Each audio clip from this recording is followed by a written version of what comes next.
guys. I'm joined backstage with the RWA Tag Team Champions, the student body. Congratulations on regaining it. Tonight, you're going to defend it, those straps, against the Hollywood Balls. I'd like to get your comments, please. Well, first of all, I can't even imagine why anyone would take time off on a Friday night in order to see someone like the Hollywood Balls. They could be doing much better things, like actually bettering their education. See, my problem with people is that people, they're just, Friday is the day, or, oh, no more school, we can go on a weekend. While we are the smart ones, actually better our education and do our research on how to keep these for longer. That's how we became the longest reigning tag team champions in RWA history. 5 months, don't forget that. That's what that means. We're smart. Yes. And they're not. Thank you. Anyway, this is just going to be another typical Friday night. Yes, I give them credit. The Hollywood Balls have worked their way up the ladder. Of course, they had to kill Sean Leader to do that, and I don't exactly like that kind of behavior, but there's nothing I can do about that, unfortunately. People are going to be how they are. You can't change them. But what's not going to change is these. Staying right here. You remember that? What he's trying to say is that we will win tonight, and they will lose. Good job, Nick. Learning your English lessons. That's all. I knew a point. Good though. Hold on, actually, excuse me. Hold on, just 1 second. Yes. Just say Cambridge for me once. Cambridge. Cambridge. Cambridge. Cambridge. Potato, potato, Cambridge. Why are you putting so much emphasis on that? Look, just take some speech lessons, take some enunciation lessons, and then maybe you'll actually be able to conduct a decent interview, okay? Just do that for me.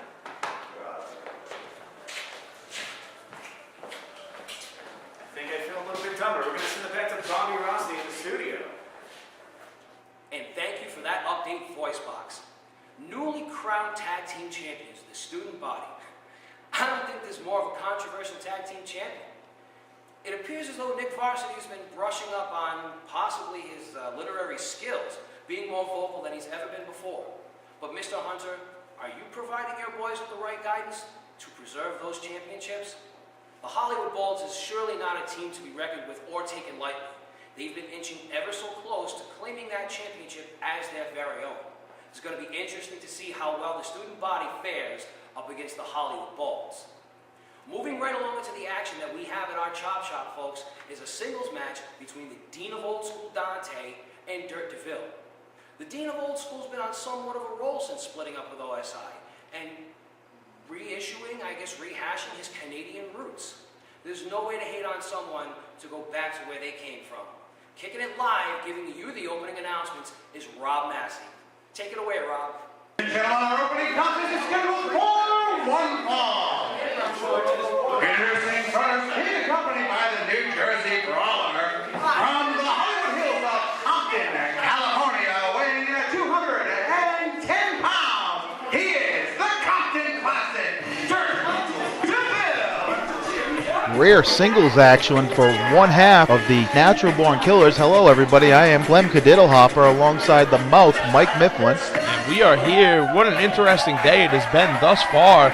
We have a new director of competition. Co-director of competition. I'm sorry, excuse my French, or maybe that was English. But regardless, we have a co-director of competition, a new one, and that is none other than Naveen O'Reilly. And we have some pre-recorded comments from Dirt Deville. Let's go to that right now. I am joined by Dirt Deville. Now tonight, Dirt, you're facing Dante in one-on-one singles competition. You have your thoughts, please. Dante, you took my brother out of Legacy. Tonight, I'm taking you up. Well, I mean, we're getting action here at RWA Hype. You see Dirt Deville wearing some new gear, and in singles competition, you really don't see that very often. His opponent from Ottawa, Ontario, Canada, weighing 230 pounds. He is your Canadian hero, Dante.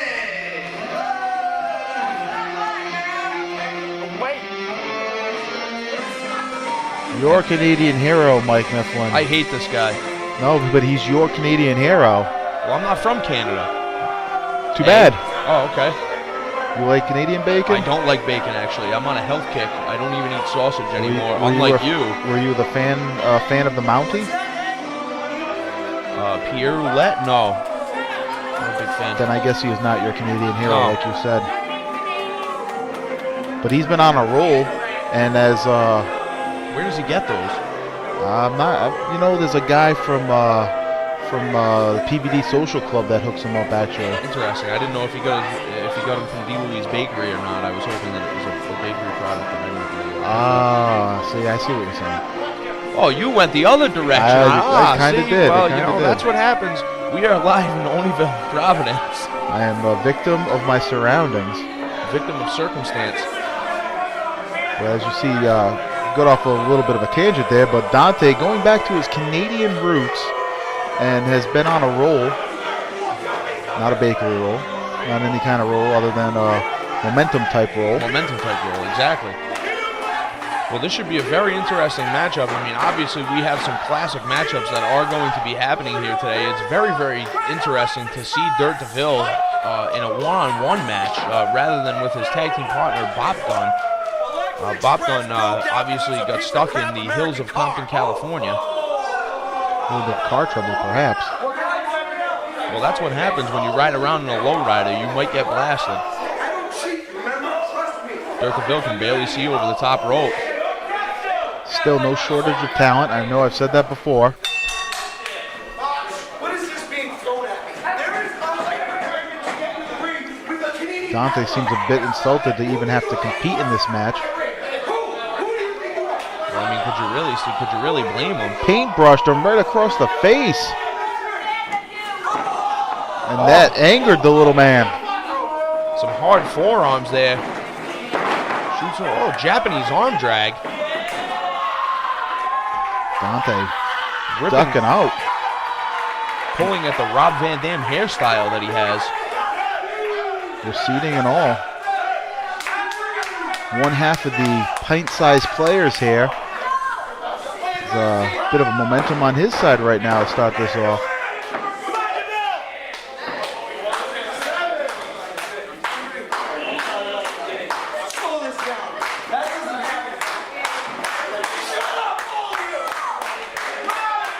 Out here at the Chop Shop, firmly behind Dirt Deville. I kind of like the singlet on him. I don't like the singlet on him at all. Would you rather he had nothing on? No, well, I mean, let's not speculate on that. Side headlock there. Very interesting side headlock, really wrenching in around the ear. That may cauliflower after a little bit. Oh, and there's a headlock takedown, some actual wrestling for a change. It's very interesting. And for everyone keeping score at home, that is 2 times that I said interesting. 4, Actually, that's 4. Well, I must be playing the drinking game as well here at the commentary table. Ooh, there's a hard forearm from Dante. Oh, it just poked him right in the eyes. Did it so nonchalantly. A headbutt. Make it 2.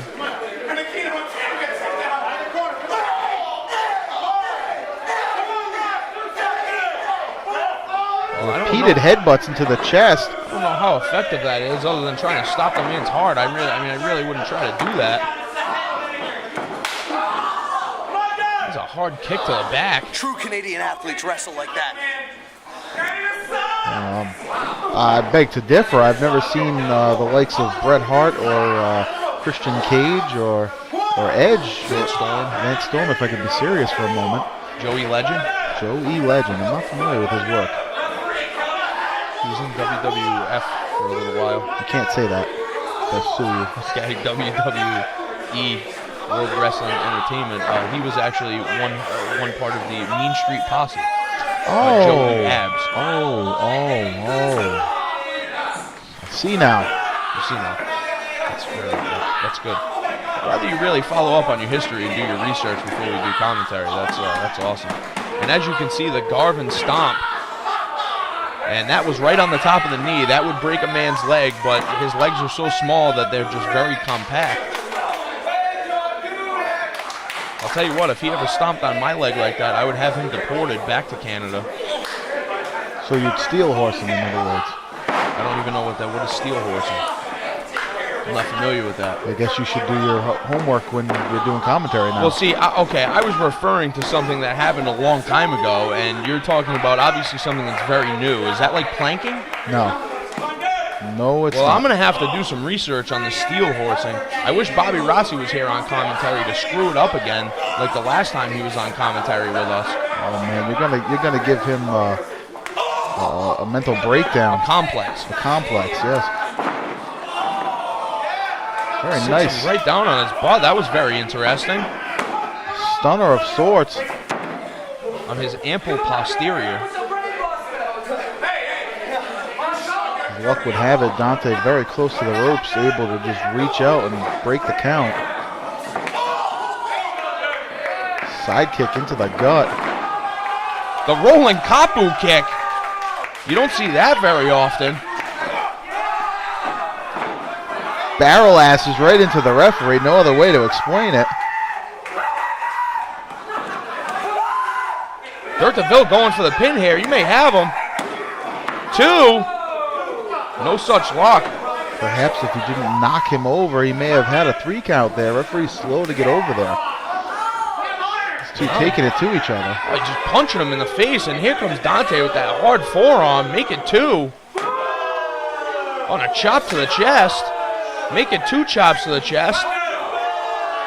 Punches him directly in the eye. This is like a Canadian mugging. Whip reverse now. Ducks. What is this? Has him in some sort of submission. Reminiscent of the Taz mission. And he's tapping out. Valiant effort by one Dirt Deville, coming up short, pun intended. He calls that the Canadian chokeout. I'm just being informed in my ear set. Named by the Toronto Maple Leafs? Correct. Well, Ty Domi, eat your heart out. Your new Canadian hero and winner of this match. He's celebrating valiantly. Another big win for Dante. And we're going to send it to Bobby Rossi, standing by in our studio. Take it away, Rossi.